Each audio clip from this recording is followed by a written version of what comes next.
You said XRP either saves us or we're screwed. Yeah, I believe that. So we're currently in a debt spiral that ends in a deflationary depression. And if you didn't have a way to be able to move into a paradigm that accelerated GDP and actual growth of the economy, and we had to work in the archaic systems that we currently have now with the advent of these technologies on the horizon, or even being implemented at somewhat at scale without the impacts, having driven the price of a certain asset much higher to be able to draw down debt against that, to be able to refinance everything and use that as collateral.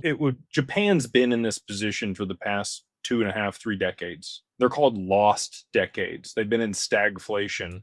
Their economy hasn't grown. Their industrial complex has pretty much collapsed on itself. They're just now back to a position where they're starting to gain traction in their economy and grow GDP and have actual economic output again. That would be at a global scale if we don't get this right. If there's not an appreciating asset to be able to reprice things and anchor against, we used the dollar in the past, we've used gold in the past. There needs to be one top tier asset. And you would think that that would be the ledger or the protocol that all the value moved over and settled in, because basically you're backing that asset with all of the global markets and liquidity. That's what I believe XRP is. I believe that it is the backbone of the next financial system, similar to what bonds and US treasuries are today. If those collapse, we're screwed. And that's the whole premise. If we didn't have the stable coins to be able to drive demand for the issuance here in the US, because they have to back it with US treasuries, and everybody de-risked from the US dollar, our bond market collapses.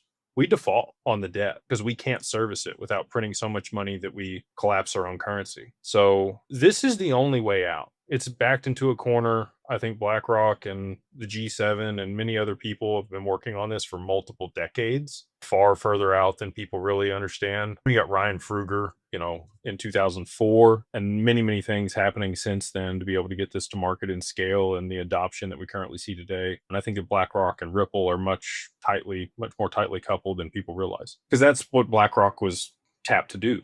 It was to fix the debt, package it up, restructure it, make sure that we didn't move into default, note that there wasn't a total global collapse of the economy. But all that being said, yes, we are absolutely screwed if we did not have XRP to be able to solve this problem.